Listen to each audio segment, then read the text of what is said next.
एक भोंदू रहता था, पर वो इतना सीधा था कि सब प्यार से उसको भोंदू ही बुलाते थे।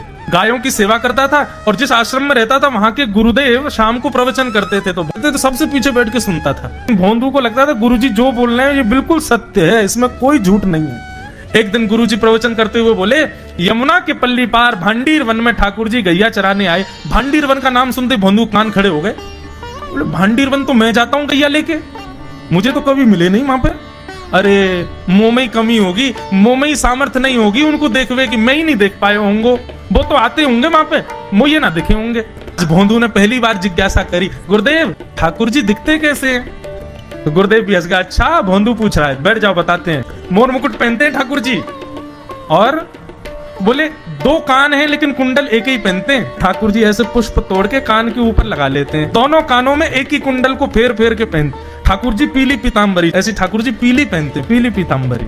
माला कैसी पहनते हैं? ठाकुर जी ऐसी पहनते हैं पूरी पैरों तक जाए। ये देखो गुरु जी कह रहे हैं तो निश्चित है भंडीर वन में आते हैं ठाकुर जी। भोंदू अपनी गैया लेकर के भांडीर वन पहुंच गया। गैया चर रही थी, अब भोंदू ढूंढ रहा है, कभी वृक्ष के नीचे जाके देखे, कभी कहीं देखे, कभी ढूंढे कहीं से चंदन की सुगंधी आ जाए। गुरुजी बता रहे थे उनमें से चंदन की सुगंधी आती है, क्या पता कन्हैया यहीं कहीं हो। इतने भाव से, इतने प्रेम से और इतने भोलेपन से ढूंढने लगा ठाकुर जी को, और ठाकुर जी नहीं मिलते ना तो अपने आप को ही कोसता, मुंह में योग्यता ना होगी यही मारे ना मिल रहे, ठाकुर जी तो यही है। गुरु जी की बात गलत नहीं है, ठाकुर जी तो यही है। उसके उस सहज भाव पर, उसके उस सरल भोंदूपने पर ठाकुर जी रीझ गए। और इतने में ही भोंदू हताश निराश उदास बैठा था, खुद को कोस रहा था, मुंह में योग्यता ना है, मुंह ठाकुर जी मिलना है रहे। इतने में ही देखा सामने से असंख्य गायों का झुंड आ रहा है, और भोंदू ने जैसे उन गायों को देखा, ऐसी गाय कभी देखी नहीं, अलग गाय, सींग चमक रहे हैं, सींगों के ऊपर के भाग में सोने चांदी मढ़े हुए हैं, ऐसी ऐसी सुंदर सुंदर तंदुरुस्त गैया। तभी देख रहा है भोंदू, पीताम्बरी पहनी है, गले में वैजंती माला धारण की है, सिर पर पाग पहनी है, एक कान में कुंडल है, मंद मंद मुस्कुरा करके दतुइयां दिखा रहे हैं, कटाक्ष नेत्रों से कभी इधर देख रहे हैं कभी उधर देख रहे हैं, अपनी वेणु को कमर में कस करके गैयाओं के गले में गलवैयां डाल करके श्याम सुंदर भोंदू की तरफ चलते भय आ रहे हैं। ये दृश्य देख करके हाथ पांव कांपने लगे भोंदू के। उसको लगा मेरे पास तो आएंगे ही नहीं, है वहीं से मुड़ जाएंगे, अब मैं उनके पास जाके उनको असहज नहीं करूंगा, यहीं से देख लूं, यहीं से प्रणाम कर लूं। लेकिन जैसे जैसे प्रणाम करके ऊपर देखता, ठाकुर जी और पास आ रहे हैं, और पास आ रहे हैं, और पास आ रहे हैं। जैसे ही ठाकुर जी आकर के बैठे, भोंदू के पास शब्द नहीं है, हाथ पैर कंपित हो रहे हैं, उसको सूझ ही नहीं रहा करूं क्या मैं, इनके लिए क्या बिछाऊं, कहां बैठाऊं। ठाकुर जी ने अपने आप ही भोंदू के गले में हाथ डाली, अरे तेरा नाम कहा है? जैसे ही ठाकुर जी ने नाम पूछा, भोंदू अपना ही नाम भूल गया, बोले मुझे याद ही नहीं मेरा नाम क्या है, पर प्रेम से सब लोग मुझे भोंदू बुलाते हैं। अब तो भोंदू नाम सुनते ही ठाकुर जी ताली दे दे के हंसने लगे, तेरा नाम भोंदू है? बोले हाँ मेरा नाम भोंदू है। और ठाकुर जी आपको अच्छा लगा? बोले हाँ बहुत अच्छा लगा। आपको नाम कहा है? ठाकुर जी बोले तुम वो ना जाने? बोले जानू तो ना हूं, लेकिन गुरु जी ने जैसा रूप बताया वैसा ये आपको, तो आप कहीं नंद नंदन तो नहीं हो? ठाकुर जी बोले हाँ मैं नंद नंदन नहीं हूं, यशोदा जी को लाला, नंद जी को लाला। भोंदू बोलो जय हो भगवान, आज आपके दर्शन है गए। गुरु जी और सब बालकन को तो आप शायद रोज ही मिलते होंगे, लेकिन मैं ही अभागो, मुंह को आप आज ही मिले हो। ठाकुर जी बोले अब चल बात मत बनावे, जल्दी कछु खवा, मुंह को भूख लग रही है। भोंदू एक कपड़े में रोटी बांध के उसमें मिर्च और गुड़ रख करके लेके गया। 2 रोटी थी। भोंदू ने जैसी खोली, एक रोटी ठाकुर जी के सामने धर दी, एक अपने पास रख ली। बोले मैं भी तो खाऊंगा। ठाकुर जी ने बढ़िया रोटी ऐसे घुमाई और प्रेम से गुड़ खामे और रोटी पान लगे प्रेम ते, और ठाकुर जी तो चप चप करके नेक देर में पा गए। भोंदू तो भूल ही गयो, मुँह खानो भी हो, ठाकुर जी को ही देख रहा है। ठाकुर जी बोले और जोर की भूख लगी, ला अपनी रोटी दे दे। भोंदू बोलो मुँह को भी भूख लगी है। बोले अच्छा चल आधी आधी खा ले, या मैं ते आधी तू खा ले आधी मैं खा लूं, दोनों खा लिए। कल ते नेक्स्ट से ज्यादा सी रोटी ले आइयो, भूख ज्यादा लगे, और सुन यही समय आइयो, मिलूंगा कल भी तोते। ठाकुर जी अपने मार्ग पर चले गए। भोंदू इतना प्रसन्न है, बोले आज मुझको ठाकुर जी मिल गए। गुरुदेव के प्रवचन का समय हो गया, भोंदू पीछे जाके बैठ गया, अपने गुरुदेव को प्रणाम करे, इनकी कृपा से ठाकुर जी मिले। उसने किसी को नहीं बताया, उसको लगा सबको ही मिलते हैं भगवान, मुझे ही मिले हैं बहुत दिन बाद। दूसरे दिन भोंदू खूब सारी सामग्री रसोई घर में इकट्ठा करके जाने लगा। किसी ने जाके गुरुदेव से कह दिया कि भोंदू बहुत सारी सामग्री ले जा रहा है। गुरुदेव ने जाके कही, भोंदू इतनी सामग्री ले जा रहा हो भैया, वो भंडारो करेगो का? नहीं गुरुजी भंडारो तो नहीं करूंगा, वो नंद नंदन नाम है, वो यशोदा नंदन मदन मोहन, वो अपनी गैया चरा के आए, कल भी आए, मेरी रोटी खा गए, मैं भूखो ही रहेगा कल। या हमारे ज्यादा सी ले जा रहा हूं, बेचारे बहुत भूखे आए कल, कि उनको पेट भर जाएगा, मैं भी पा लूंगा, या हमारे गुरुजी आज ज्यादा सामग्री ले जा रहा हूं। गुरुदेव ने मन में सोचा, ये बात कोई और कहे तो अविश्वास किया जा सकता है, लेकिन भोंदू झूठ नहीं बोलता। भोंदू कभी झूठ नहीं बोलता, भोंदू की बात पर विश्वास करना ही पड़ेगा। गुरुदेव बोले सुन सुन, ठाकुर जी आए थे? बोले हाँ। अच्छा, उनका रूप कैसा था? जैसा रूप आपने बताया था ना गुरुजी, बिल्कुल वैसा, ऐसे कटाक्ष नेत्र, मोती जैसे दांत, ठाकुर जी की मुस्कान ऐसी, पाग ऐसी, कान ऐसे। गुरुदेव के तो नेत्र बंद हो गए, वे सब अनुभव करने लगे। लेकिन गुरुदेव बोले रूप कैसा भी बता दे, चरण यदि इसने बता दिए तो मैं मान जाऊंगा कि ठाकुर जी थे। अच्छा तूने चरण देखे? बोले हाँ गुरुजी मैंने चरण देखे। चरण कैसे थे? ठाकुर जी के चरण जब वो चल करके आगे बढ़ते हैं ना तो चिन्ह बन जाते हैं, कहीं ध्वजा बनी थी, कहीं शंख बना था, कहीं कुछ बना था। और उनके जो नखून है ना, उनमें से ऐसा लगता है मानो जैसे कोमल का पराग हो, कमल का पराग हो।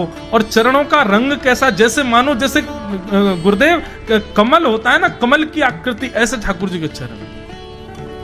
जब चरण का यथावत वर्णन भोंदू ने कर दिया, गुरुदेव समझ गए, बोले निश्चित ठाकुर जी आते। नहीं तो भोंदू कहां जाने, इतनी बुद्धि नहीं है उस पे कि वो इतना सब कुछ ढूंढ धाड़ के मुझे बताए। भोंदू एक काम करेगा? बोले हाँ। ठाकुर जी आएंगे तो तेरे सखा बन गए? बोले हाँ। तो उनको लेकर के आश्रम आ जा, यहां पे आ जा। भोंदू बोला कि इतने योग्य बालक हैं, लेकिन ठाकुर जी ने किसी से नहीं कही, मुझसे कही है। अगर मैंने ये काम नहीं किया तो मेरा जीवन व्यर्थ है। भोंदू को लगा ठाकुर जी सबसे ही मिलते हैं, गुरुजी किसी से भी कह के बुलवा लेते, मुझको काम दिया। भोंदू ने तो उसको अपने हृदय में ले लिया, अब ये काम मुझे करना है। बोले गुरुजी मैं वचन दे के जा रहा हूं, ठाकुर जी को मैं लेके आऊंगा। जा बेटा। भोंदू वन में चला गया। अब तो उसको मिलने की भी एक्साइटमेंट नहीं है और कोई उसके मन में भाव ही नहीं है, उसको ये है बस ठाकुर जी को मैं ले जाऊं। जा करके बैठा, ठाकुर जी अपनी गैया चराते भये, ठाकुर जी आए, रूप देख करके फिर से भावुक हो गया भोंदू। ठाकुर जी आकर के बैठ गए, बोले चल जल्दी निकाल रोटी, भूख लगी है मुंह को। भोंदू सजाता जा रहा है थाली, ठाकुर जी को देता जा रहा है। बोले जय जय, एक प्रार्थना करूं? बोले करो।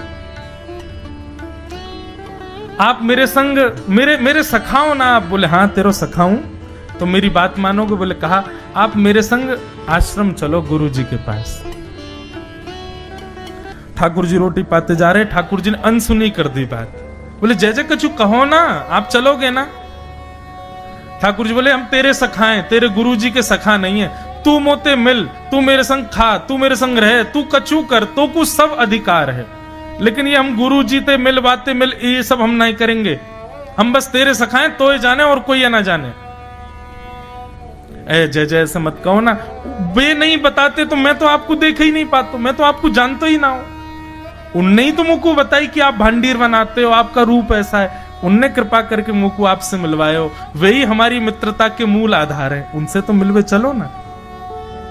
ठाकुर जी बोले देख ज्यादा जिद मत करे, हमने तो उसे एक बार कह दी हम नहीं जाएंगे नहीं जाएंगे नहीं जाएंगे। ठाकुर जी रोटी पा रहे थे तो भोंदू ने हाथ से रोटी और छनाई बोले ये भी दो, ये भी गुरु जी की है, लाओ ये मिर्च गुड़ सब दो, ये सब गुरु जी को, ये भी मत खाओ। और सुनो, यदि हमारे गुरु जी से आपको प्रेम नहीं है तो हमको आपसे प्रेम नहीं है। कल ते अपनी गैयान को लेके कहीं और चरावे जाओ, होंगे तुम नंदन अपने गांव के, मेरे गुरु जी के पास नहीं जाओगे। और सुनो, ये मुंह में जो रोटी रखी जाओ को उगल ले आओ, ये भी गुरु जी की रसोई में बनी है, हमारे गुरु जी से नहीं मिलेंगे। ठाकुर जी बोले अरे भोंदू ने रुक तो नहीं नहीं नहीं, अब तो मैं सुनूंगा ही नहीं, आपने ऐसे कैसे कह दी नहीं जाएंगे, 3 बार नहीं जाएंगे नहीं जाएंगे। और ये भांडीरवन मेरो है, मैं यहाँ गैया चरावे आऊं, कल से अगर तुम और तुम्हारी गैया दिख गई मुंह को तो तुम्हारी गैयान को लेके मैं चलो जाऊंगा आश्रम, फिर तुम्हारी मैया बाबा तुमको मारेंगे। ठाकुर जी बोले अरे भोंदू इतना नाराज? बोले यदि मुंह से मित्रता रखनी है तो मुंह को वचन देना पड़ेगा कि आप आश्रम चलोगे, और अगर आपने फिर से नहीं कही तो मैं जा रहा हूं वापस, और कभी आपको मुख नहीं देखूंगा, अपना मुख नहीं दिखाऊंगा। ठाकुर जी बोले इस मुख को देखने के लिए या संग के लिए लोग पता तो कितनी तपस्या करें। बोले जो तपस्या करें उनको मुबारक, तुम मुंह को ना चाहिए, मुंह ना मिलनो तुमते, मुंह कोई गरज ना पड़ रही तुमते, आज तक नहीं मिले कल ही तो मिले हो मोते, वो भी गुरुदेव की कृपा से मिले हो, जाओ मत मिलियो, मुझे ना चाहिए तुम। ठाकुर जी बोले मैं तो ना जाऊंगा, मैं तो तेरे पास ही रहूंगा। बोले तुम मत जाओ, मैं जा रहा हूं। कि जाने लगा वापस। भोंदू, ठाकुर जी पुकार रहे हैं भोंदू को, मानो जैसे त्रिलोकी लेके जा रहा है वो ठाकुर जी की, जैसे मानो पूरा ऐश्वर्य ठाकुर जी का ले जा रहा हो। अरे भोंदू ने रुक तो जा। भोंदू बोला अपना मुख भी नहीं दिखाऊंगा यदि आप नहीं चलोगे तो। भोंदू थोड़ी दूर गया, ठाकुर जी को लगी वापस आ जाएगा, थोड़ी और दूर गया, लगा अब आ जाएगा, लेकिन जब भोंदू दिखना बंद हो गया हमारे ठाकुर जी विचलित हो गए, दौड़े भोंदू की तरफ। ठाकुर जी दौड़ करके गए और जाकर के भोंदू के पित्ती पे चढ़ गए। बोले ले चल अपने गुरुदेव के पास, चलूंगा तू जहां कहेगो, लेकिन तो दूर नहीं जान दूंगा। और भोंदू ठाकुर जी को ऐसे ऊपर चढ़ा करके आश्रम जा रहा है। गुरुदेव आकर के खड़े हो गए और मन में बस विचार कर रहे थे, हाथ पांव कांप रहे थे। बोले ठाकुर जी आएंगे कि नहीं। इतने में ही भोंदू आया और तभी देखा भोंदू की पिद्दी पर ठाकुर जी टंगे भय आ रहे हैं।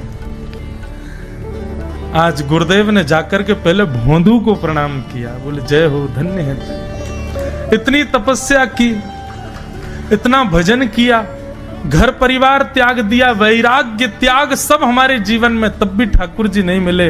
लेकिन वारे भोंदू, तेरी सरलता, तेरी सहजता, तेरा ये निर्मल भाव कि ठाकुर जी तेरे अधीन होके यहाँ आश्रम तक चले आए।